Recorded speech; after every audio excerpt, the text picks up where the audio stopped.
been about a month, I guess, so I guess it's about time. Parental guidance and user discretion advised. Don't mean to offend anybody, but the shoe is who the shoe is.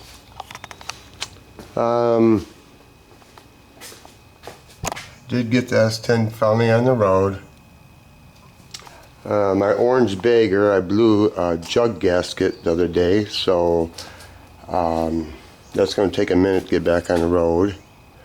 That's one Harley, and then I bought a motorcycle lift used, and everybody knows about the chopper. It's sad that if you take your bike that you love the most and you take it off the trailer to go get something else, you got a problem. So that's why I bought a lift and put it in this corner and maybe put a window or two in. And I don't want that bike to ever leave the lift, and I don't want it on my car lift over there because things break down and you have to fix them. Where this is leading to, you just seen where it led to. So that would be, the bagger would be one that's down, chopper is 2 down. I haven't even had time to put this on Facebook Marketplace. I want $8 grand for it. It's a 2005 with 10,000 miles and 1 owner. I don't want to ride it, and I won't ride it. And for you new guys, this is my wife's Sporty. I think it's got, I don't know how many miles it got on there. She's got 5,408 miles. She hasn't rode in quite a few years. So not counting my wife's Harley, I got 4 Harleys now. Yeah.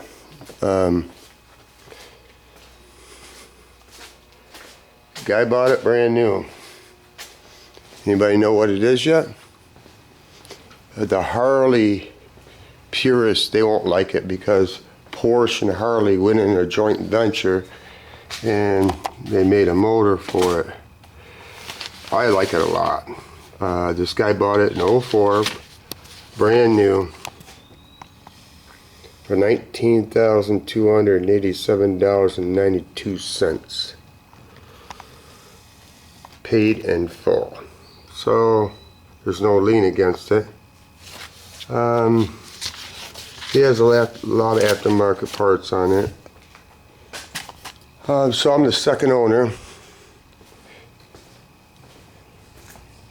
He quit riding it because his buddies got married.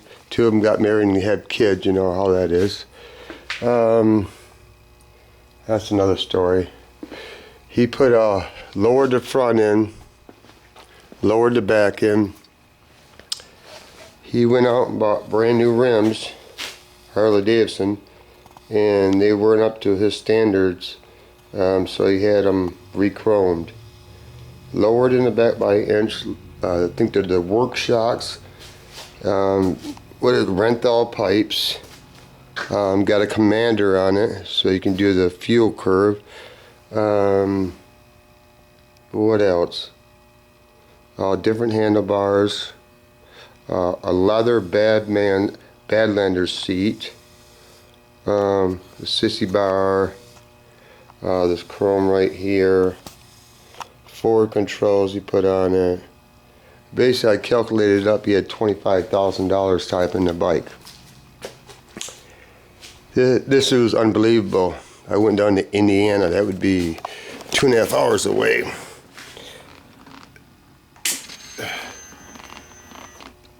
$2,929 miles on it. It redlines at $9 grand.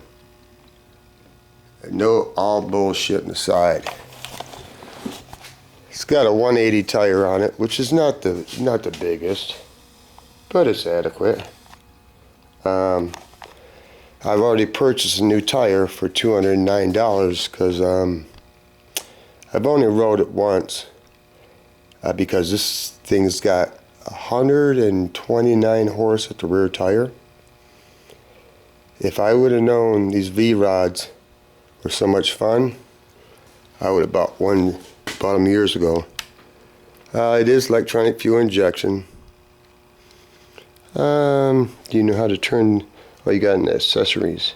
Still a learning curve. Huh. You can tell I almost don't know what I'm doing. I was only looking for V-rods that had aftermarket pipes on it and a commander, because by the time you buy a commander that you plug into it to do the fuel curve, because it's electronic fuel injection, you can't just slap any pipes on it. And I was concerned all the ones I heard on the internet didn't really sound like a Harley. And he said it sounded the closest. He had Harleys before, and he said it sounds really close to a Harley. I love this fucking exhaust. And it's actually got baffles in it too.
I brought it on the road, never did get out of first gear. Hit shift, shift, what is it called? Where you don't blow it up. I don't know the words right offhand, forgive me. So, when you does that, so it doesn't blow up. I was scared to hit second gear because she's a fucking rocket ship, dude. I'm no bullshitting all aside. This thing is crazy.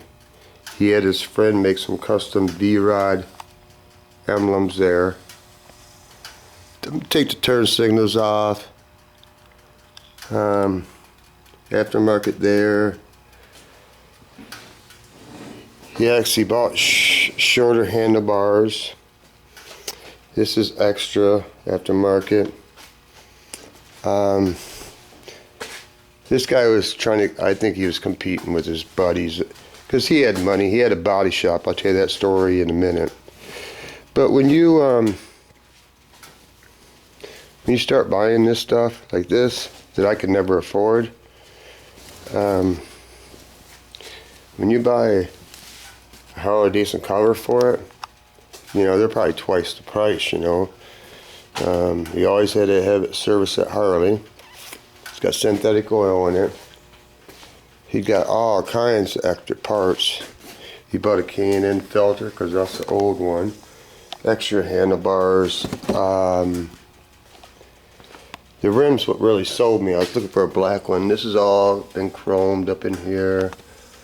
That's extra right there. Like I said, I counted up like $26,000. Now I'm going to put my touch on it. This is off a V-Rod 09. A buddy of mine has one. And he told me his gas tank was bigger. And I believed him, but I couldn't fit. I don't like those right there. I don't know why. I just don't like the frame exposed. Just don't. So, I don't know how. Because Gasser's Glass doesn't live next door to me. I don't know how I'm going to make up that difference. I know I'm going to cut some of this down in here, but I hope I don't hack it too much. And I didn't want to get into the letters, even though they're just stuck on, but I have to have this route. And then Night Rods came out with a different headlight, and they came out with a shroud goes here, real small one. I got one coming in the mail here pretty soon, a used one. Yeah, he put brand new tires on it. They're oh, I always forget the same one I got on the tire on my chopper. I can't even pronounce it. I'm spacing right now. They're a couple $100 a piece. Yeah, real pleased with the. Don't have time to barely touch it because I need to finish this up. I need to do a lot of things. I just don't have time. And of course, when you buy something, you got to start buying parts for it. At least I do. So I'm gonna mount a tail light on the side, down below, like I always do. Got a LED tack for it. You know how it starts. We got some chrome covers for the handlebar buttons. Oh, he bought this too. A battery tender, Harley Davidson. This came extra. That came extra. Really nice guy. Just, really down to earth, not arrogant. Where are my other parts at? I wanted to tell you the story about this. He owns a body shop for 38 years. It was inherited to him from his father, which passed away, but he had worked on the production floor doing body work since he was a kid. And when his dad passed away, it went to him, and he started working in the office, which I don't blame him because body work gets old. I wish I could find my grips that I bought, but that's what I mean. I'm pretty much space case these days because I've been buying so much stuff, creating all these projects, giving me anxiety. But anyway, I guess we'll move on. I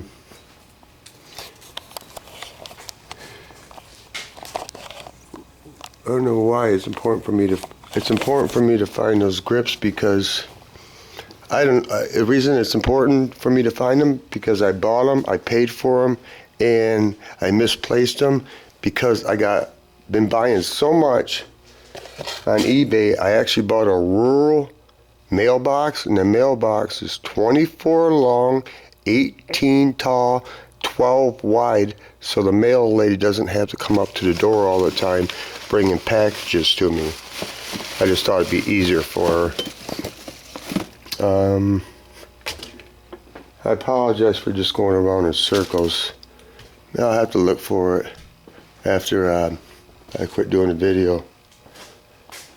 I'm trying to be calm, not be stressed out, because I'm overwhelmed.